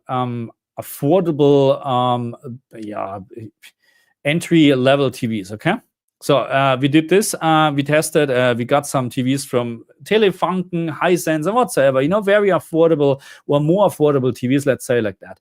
And this is the first part of the video where we're testing this stuff. We're gaming a little bit, and the second part of the video is just comparing this to the G4, which is unfair at all. Which is not, because first of all we have a 55-inch. correct me if I'm wrong, Adam, I think it was the 55-inch, I'm not saying which one, versus 83-inch. I mean, of course, it's just, yeah. But you get the point, we're just trying to actually, because we're always just talking about G4, S95CD, or whatever, all these high-priced TVs, which is crazy. And we're very fortunate that I can afford this after saving money, of course. But some people can't or don't want to. That's why we're looking into this more affordable TVs as well, to see if it's actually, so what can you get the best bang for your bucks, If you just have 500 Australian dollars or US dollars or whatever, what can you get? Is there any? So it would be a very interesting video. It's coming at some point. Yes. Also, a screen size, I think it definitely gives you a feeling that is brighter, because absolutely, I have side by side this S90C, 1500 nits, because I went into the service menu and got all the brightness, first generation QD OLED, and I have that side by side with 55-inch S95C, 2000 nits. And it is hard to tell the difference. The biggest difference I can see is full screen brightness. But with the highlights and the overall impression, they look more similar than what they should. And I think it is because of that screen size. It gives you the impression that's brighter. Yeah, it's not just that. So people think that let's say you go from let's say 500 nits to 1000 nits. People think it's twice as bright. It's not. I think you need 4 times the brightness to actually get to think it's twice as bright. Okay, or to see it twice as bright. So getting from 500 to 1000 nits is just a little bump, for your eyes. It's not as big. You need to have much more difference to see like this. So that's why you don't see the difference. And of course, the screen size. You're right. Yeah, because we perceive the brightness in a logarithmic way. So the jump from 100 nits to 1000 nits is as big as 1000 nits to 10,000 nits. That's the math. So Eric is asking a question I can't answer. Why do you need the G4 when you have the S95C with Game Motion Plus? Oh my God, don't, I'm going to spend a lot of money. Don't ask those questions, because there is no need for the G4. There is no need. If you have look, honest opinion, if you have a CX at home, why would you upgrade? You get, the CX is a good TV. Of course, the G4 outperforms the CX day and night, but you have already a good TV. So, and I have the S95C. I don't need the G4 at all. But it's the thing with HDR. When I'm doing analysis, HDR testing, I need proper HDR. I need proper roll off. I need to see what the specular highlights are actually looking like. You know what I mean? So that's what LG is the best in. S95C is great for entertainment, but it's not correct. That's how it is. Yeah, but honestly, with having the S95C, before upgrading to something, the G4, it's not going to be an upgrade. It's gonna be different, and it's gonna have its own benefits. The settings on the LG are the best for sure. But if you wanted a brighter TV, you can just go into the service menu and get more brightness. And the G4 is not gonna touch that. No way. So you get 2000 nits of QD OLED colors, and the G4 is not gonna come even close to that. So yeah. So Bruno is saying HDRG is trash. No, you're wrong. That's my only comment to this. So now that's the only comment. Full stop. So if QD OLED is a lot better, why there are a lot of gamers getting LG WOLED? So that the problem is, so there are two things to this. So the QD OLED panel is by far superior over the WOLED panel. No doubt about that. But then it comes to software, then it comes to settings, what you have. And LG is the better gaming TV, in my opinion, when you need those settings. Like the fine-tuned dark area settings. There's nothing comparable anywhere else. I haven't seen it. I don't know if Sony is offering something like that. But with the fine-tuned dark area setting, you really can fix games. If there's a HDR black level raise, you can, now fixing is the wrong word. You can mitigate the issue. Okay, you can make it better. The shadow control setting or whatever it's called on the Samsung is not a good option at all, because it's changing the whole into the mid-tones also. You decrease this and the mid-tones also go down. The fine-tune dark area setting is just, it looks like the last 5% from the picture, which is perfect. That's exactly what you need. So gaming, in terms of gaming features, the LG is still better if you need those features. But you're right, you have Game Motion Plus on the Samsung, and if a game has perfect HDR or you don't want to use HDR, oh bloody hell, yeah, Game Motion Plus is good. Yeah, I think the LG TVs are very, very solid, very good. Yeah. But the technology, the QD OLED technology is better. If you are in a dark room, though, if you're going to be with some lighting, I will get the G4 for sure. Even when the G4 has MLA, which has a little bit of raised blacks, but it's not a big deal. I've seen it on the store. It doesn't look bad. So Rise is asking, which is the best gaming LG TV? G4. Right now, you're asking for the best one, G4. That's the answer for that. What else do we have? And I have to finish soon, because we're getting actually some guests today, and I think I need to clean up a little bit at least. I think I should do this. But so chuck in your last questions, what you have. So in terms of what I can't, okay, Marcus, with all due respect, I think you've testing too much and all your tests have just blended in and you can't tell the difference anymore. In terms of what? And difference in what? What was the last thing I mentioned? Where I can't tell the difference anymore? I don't know. Explain it a little bit more. Oh, we have a super chat. Thank you very much. Jimmy Harrison, always good to see you guys. Thanks for the videos. You're very welcome. Thank you very much for the super chat. Thank you. Very, very welcome. How come the G4 is cheaper than the CX? Because the CX is not produced anymore. And if you like to get one, but it can't be the cheaper. I would not pay more for the CX than for the G4. This doesn't make sense at all. You know what I mean? But if you have probably a store, I have seen this a couple of times. You have a store which has one TV left, which is already 5 years old. They're putting the price up like crazy for whatever reason. I don't know. Because, I mean, look, the CX, the biggest benefit from the CX is BFI, same as with the C1, you know, black frame rate in BFI. So it's if you like this, you know, that's why you have to get the CX probably. So maybe, but it shouldn't be. Yeah, it is a legendary TV at this point because LG stopped that feature. But yeah, it's not going to be brighter or have better HDR impact. But the thing is price, man. Everything comes down to price. And I think here in the US, the LGs are always more expensive than Samsung, almost always. And they are not better. They are not better when it comes to picture quality. So that's the problem. And then you have these crazy discounts from Samsung. I was not expecting to buy any TV this year at all. I thought, okay, I'm going to keep my eyes on the deals. If something crazy comes up, I will buy.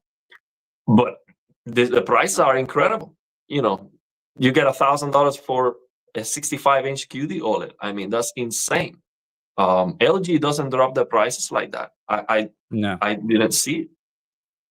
So Darkney is asking, you have gotten like 4 OLED TVs now, but still no Sony. Damn, why just too expensive? For they really not worth it? Correct. That's how it is. And I don't consider Sony TVs as. I might be wrong because the thing is because I'm looking at the prices and I think Sony is out of, you know, what's going on here. I don't even know if there are good gaming TVs in regards of input lag, in regards of settings, in regards of gaming features. I really don't know because for me, the LG TV, all the time, if someone is asking what TV should I get, my answer right now is either S95C or LG G4.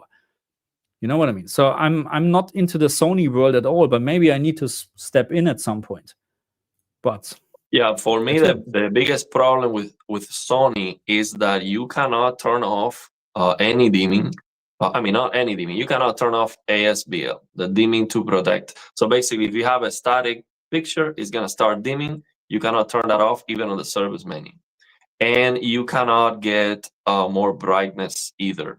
Like what you can do with the Samsung TVs, you can go and get more brightness on the service menu, which is crazy. That's so good. It's the reason why I was so excited to get these TVs, because you can get more than what you paid for. So that's exciting. If you don't care about that risk. But yeah, that's my thing with Sony. Yeah. Thank you very much for that, Rise. I mean, this counts for both of us. Not a question, but congratulations on the channel growing at the rate it is. Great to see you getting the rewards for your work. So that's for us both, because, Ariel also is growing his channel, which is good. That's how it should work, I almost 4x my income from YouTube since I got the TVs. It has been crazy. And a lot of people dropping donations and stuff. So I really appreciate that. So yeah, I'm very happy with. And the live streams have been awesome too. You guys dropping money here. Thank you very much for your support. Yeah. Oh, Jimmy Harrison said, Marcus, I just picked up a Sony A90K OLED, very good TV for gaming. Okay. So again, I'm not into the Sony world, so I'm not sure if it is really worse compared to S9. So probably, I don't know. I really don't know. I can't answer this. They are good TVs, but there's no doubt about that. So this is the thing, they're all the TVs, LG, Samsung, Sony, or Panasonic, if you have, they're all very close to each other. It's just about, WOLED versus QD-OLED, and of course the features what you get. So, and yeah. Yeah, I mean, the Sony is using a QD-OLED panel from Samsung, so it's literally the same thing. You should try a Blacktail Requiem high frame rate mode on PlayStation 5 Pro. Oh my god, there's so much stuff to test, really, and I don't have much time today, but I hope I can finish my Silent Hill video. I will just do a very, very quick video, because this is off topic now, because what I found is, sometimes, I think still people don't understand how much time it sometimes take to do these side-by-side comparisons of what I'm doing. Because I'm comparing the base PlayStation 5 with the Pro PlayStation 5. So that means you need to record two things. You need to record if you have 3, 4, 5 picture settings. So for example, Gran Turismo 7 offers actually 4 graphic modes. You have the ray tracing mode, you have the performance mode, then you have PSSR on and off on top. So, and this then on the base, and on the Pro, and then comparing with the normal ray tracing graphic modes on the base. And stuff like that. You know what I mean? This is just a lot of work to do. The same with Silent Hill 2. I have to compare the base version with the Pro version. And it takes a lot of time. And I need to find a way to do it a little bit more quicker, less recording or whatsoever. Maybe just one scene and that's it. But I understand that this... Maybe run with 2 TVs side by side, one with the Pro and one with the PS5. Nah, it's very record. Nah, the problem is you need to record lossless or whatever to really see some difference. Because the problem with YouTube is, even you record in the highest quality, YouTube is not showing exactly what I can see with my raw footage. And if I would just record it, no way you can spot the difference. No way. So just film from the camera or whatever. I was thinking the same. Have 2 screens, side by side and record. No way you can spot any difference. Yeah, especially maybe the flickering. TVs, yes, they are so bright and they are clipping when you're trying to record and the next thing is, if you like to record frame rate like 70, 80 frames per second, all the cameras having flickering then, because they're recording the VRR range, or the recording in 60 hertz. And then you see what the backlight, not the backlight, the VRR is doing in the background. So it's not, no, you have to do it. You have to record lossless, and it's just... I want to comment on this. Plasma brighter isn't always better. Also, it is degrading color saturation. Yeah, I agree. Brightness is not always better. Actually, I am keeping this S90C even when it is first generation QD OLED, because it has such a great screen uniformity in comparison with the S95C. I think I didn't get a good sample of the S95C, so I'm replacing it. Hopefully I can get more lucky. But With QD OLED, more brighter, you don't lose color saturation at all. No. It's better. Brighter is better because you have this quantum dot layer and you're just pushing more brightness. Now, you do have to change the settings to correct the EOTF a little bit so it doesn't look washed out because of the calibration. But if you change the settings on the service menu, you do a good job. It just looks better. It's not like WRGB. With WRGB OLEDs, yes, if you start pushing more and more and more brightness, you get to the point of diminishing returns because you're not increasing that color saturation. And it's washing out the picture, the brightness. But now with QD OLED. So what is this here? On Sony TVs, you can have two HDMI signals side by side split screen and record at the same time and compare easily. What? So I need to get a Sony. What? Really? So you can, so you connect your base PlayStation 5, you connect your Pro, and then you start the game, both games, or both consoles, and you can actually play two different games on the TV at the same time. So the thing is, you still can't record lossless. You would need to record the TV then, but it's just for comparing with your eyes. This would be because people. This is also what I did this. Of course, you can connect your base on the PlayStation 5 on HDMI 1 and the Pro on HDMI 2, and then you switch between those channels. Okay, and then people telling me, they can see a significant difference. So I would check your picture settings and stuff like that. You know what I mean? Because they should be the same, But this is actually wow. Yeah, I think another thing with Sony TVs here, Dulce is commenting, yes, the Sony A95L is very sharp. I think they also have some edge enhancement on all the time. Like Sony likes to do this, have some sharpening going on, which might look better. But I prefer, if I have the option, to have it neutral and then have, a setting that gives you some edge enhancement. That might be another thing that if you're coming from an LG to a Sony, maybe you notice that and you don't like it, maybe. I don't know. I've never seen it for gaming. Okay, Rise. Okay, you like to have a recommendation upgrade from the CX to the G4, but also go one step up with size. That's what I would do. If you have the money, go for it. So the CX is a great TV. Don't get me wrong, but the G4 will eat the CX for breakfast. That's how it is. And if you then also improve or go one size bigger, let's say you have, 55 to 65 inch, bam, it's the upgrade. Okay. Let me answer this question here. Sorry. Go again. How good is the motion on the LG C1 with low and medium are 120 FPS? So low, based on my testing, low reduces the persistence to 75%. So you can calculate 75% of 8.3 milliseconds. So at 120 FPS sample and hold, you have 8.3 milliseconds of persistence, equal to 8 pixels of motion blur when moving at 1000 pixels per second. So if you calculate 75% of 8, that number, that's the motion clarity you have. And then with medium, it's very easy. It cuts the persistence in half, so it doubles the motion clarity. So with AutoMotion Pro Medium, the LG C1 at 120 FPS looks exactly the same as 240. So those are those two. So and it works at 100. As a Tox mod, you're not wrong. We have a lot of kangaroos here. Yeah. And this one here, of course, Rise. Thank you, gaming. G4 65 inch it is. Okay, let me know in the next live stream or whenever you get the TV if you regret buying it. I'm pretty sure you won't. No way. You will. This is such a big upgrade from the CX to the G4.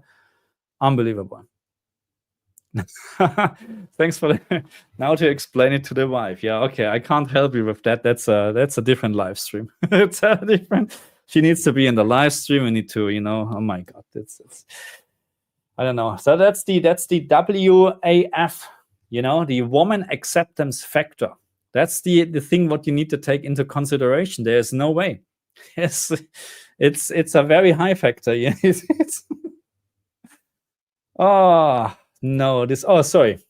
I wanted to comment on this one. So I think on the store, when you go to the store, the LG OLEDs look the best because of that black screen that's a mirror, glossy. In my opinion, they just look way better. But when you take those TVs on a dark room, QD OLED, it has that screen uniformity and the color vibrancy. And yeah, that's gonna win over most people, I think. Because when I saw those colors, I'm like, wow, this is this is something else. Even at the same brightness. So I also tested this. I said, okay, maybe it's just brighter and bigger. That's why I like it more. And I lower the brightness to be the same as the C1, and it still looks so much better. And I got it even lower than the C1. It still looks better. Yeah.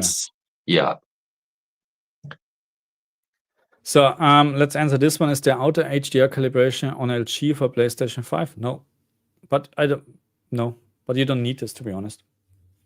I mean, you were talking about the HDR settings, huh? But from the console, you do this once and that's it. And it's very simple. Just follow the instruction on the screen. That's my recommendation right now.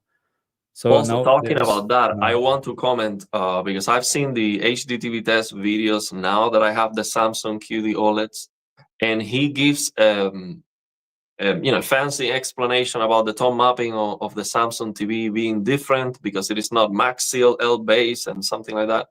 And here's the thing: when you open the HDR calibration app on the PC, or maybe even the PS5 system level calibration of that, the TV might still be using a 4000 nits target.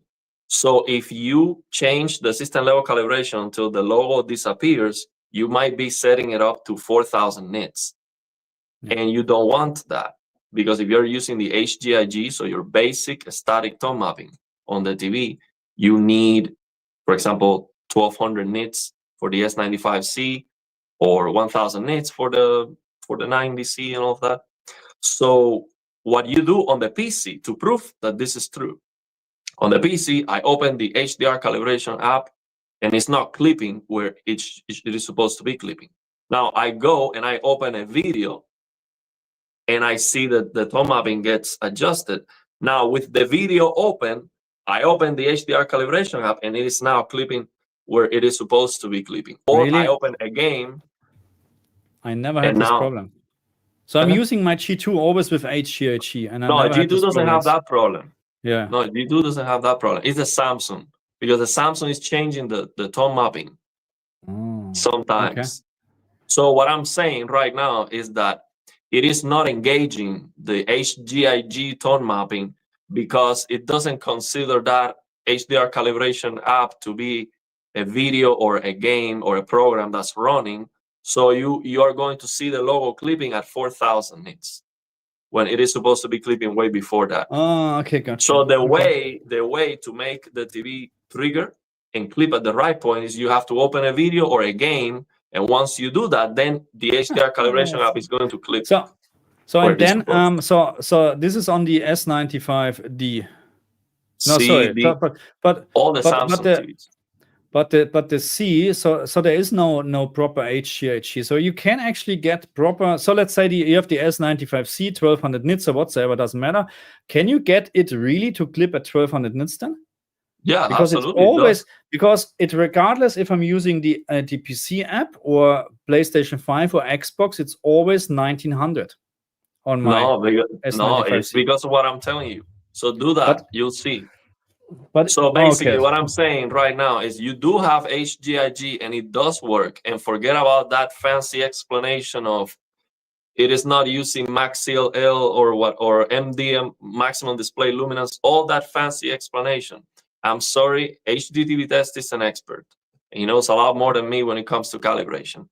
but test what I'm telling you. You open a video or a game, the TV is going to adjust the tone mapping. It will be HGIG.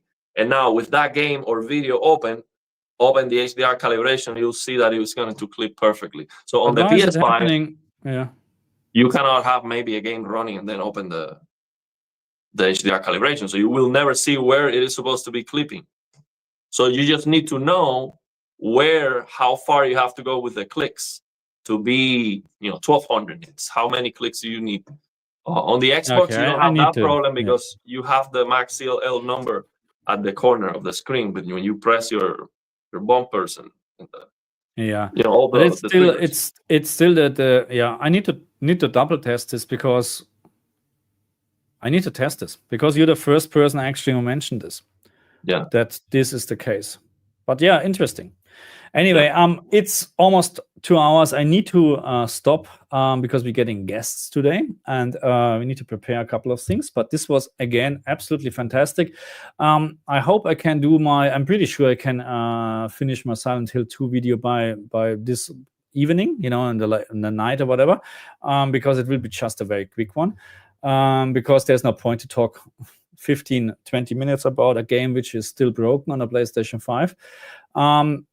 But let me know what else you want to see. And I know at the moment it's a lot of PlayStation 5 Pro testing, and people also complained, why are you not doing Xbox games? Because what should I test?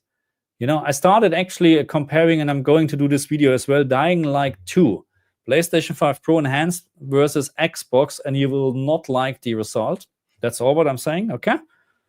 Because you spend so much money for your PlayStation. But no, but that's what I'm going to do. And this is also a video. I recorded already stuff, and I will release this as well.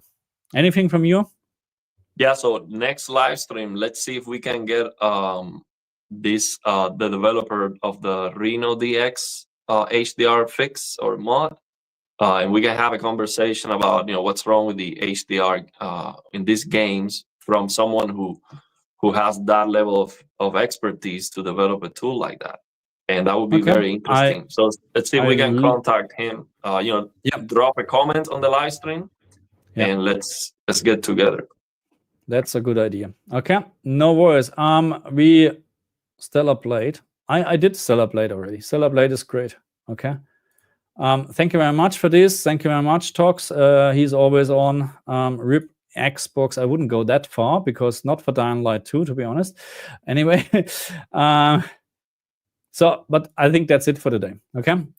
We see you guys next Sunday, and thank you very much for all your support. Thank you very much. Thank you. See you. Bye-bye.